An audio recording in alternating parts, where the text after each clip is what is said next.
Um que me deixa um pouco preocupado é o nome do Zé Múcio, porque representa, isso quer dizer que o governo Lula cede às Forças Armadas no momento em que as Forças Armadas precisavam ter um redirecionamento. Como o Josias falou, os comandantes que vão ser nomeados, que vão ser empossados, são nomes reconhecidos por seguirem o básico da vida militar, que é hierarquia e disciplina, e discrição, né, também, o que não via acontecendo. Mas isso não é o bastante.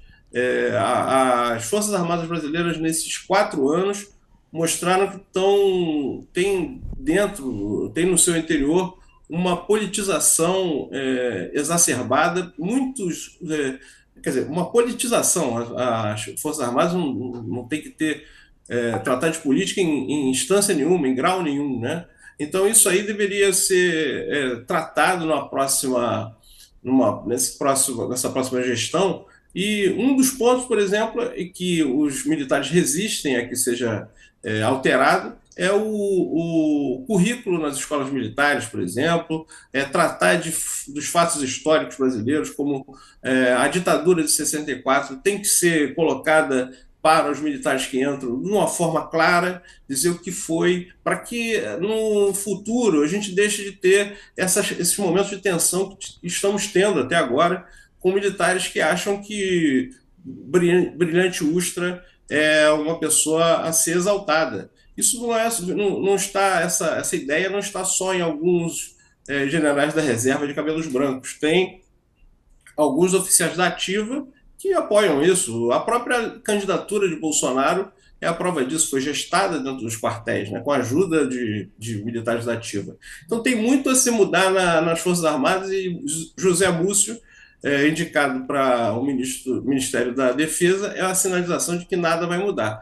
Quanto a Rui Costa, é uma tarefa difícil que a gente vai ver na prática. Aí, é uma tarefa para ser feita nos bastidores. E quanto menos ele. É que nem juiz de futebol, né? Quanto menos ele aparecer, é sinal que tudo vai estar acontecendo conforme Lula queria. O nome do Haddad indica que o ministro da Fazenda, na verdade, vai ser o Lula, né? E o Lula deseja, ele falou isso, aliás, numa entrevista, que ele foi o eleito e ele não abre mão de interferir na gestão da política econômica.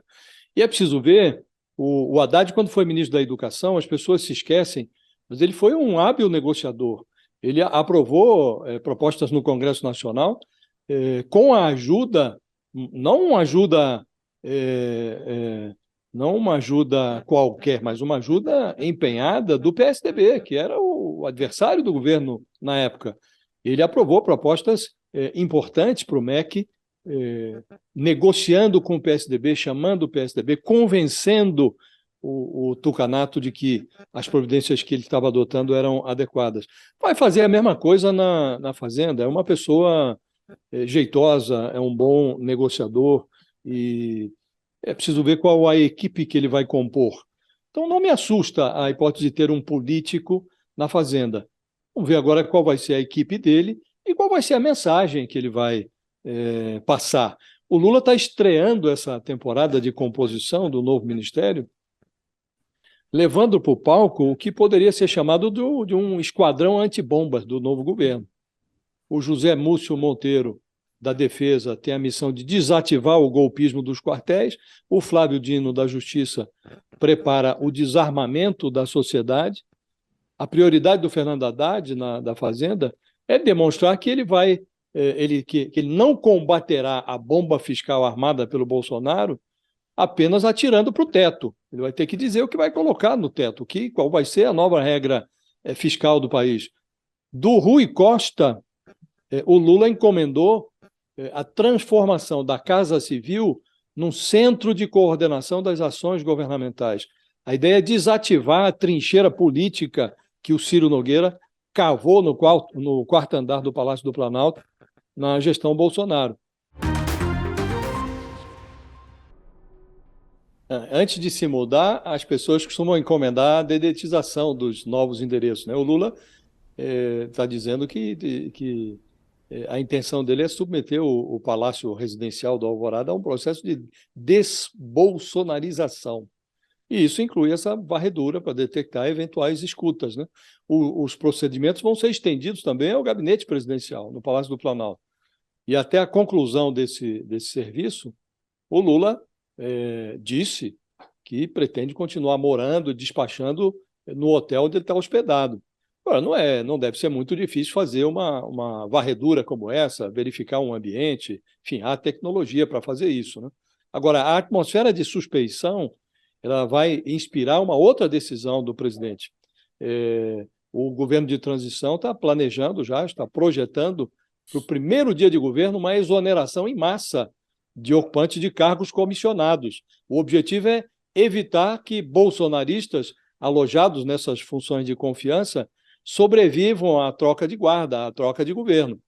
E isso é uma repetição do que aconteceu no início da gestão Bolsonaro. No dia 2 de janeiro de 2019, no alvorecer da gestão Bolsonaro, o então chefe da Casa Civil, o Onyx Lorenzoni, ele chamou os jornalistas para dizer que ia promover uma despetização do governo.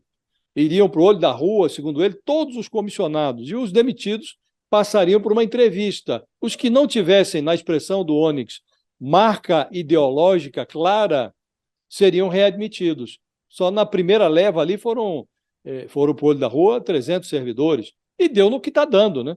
Isso mostra que a gente devia ter aprendido no Brasil que a burocracia precisa ser profissionalizada.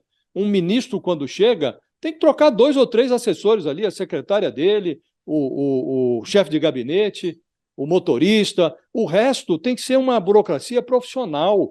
Entrou um governo de direita, o burocrata vai seguir o programa de governo do presidente. Entrou um de esquerda, o burocrata vai implementar o programa de esquerda. Um Estado precisa ser profissionalizado. Isso dá uma certa saudade, Diego, do tempo em que as transições eram mais tranquilas, né? Então a gente tem saudade desse tempo em que a transição era amistosa, uma primeira-dama mandava uma carta para a filha do viúvo que ia assumir a presidência, dando instruções sobre lavagem de roupa. Veja a que ponto chegamos. Hoje, a primeira-dama que sai diz que tinha um demônio nos ambientes do Palácio do Planalto e era preciso que Deus afastasse o demônio dos palácios, o residencial e o palácio de governo. Aparentemente ela foi atendida, né? Eu ia falar isso. O Bolsonaro não se reelegeu. Qual?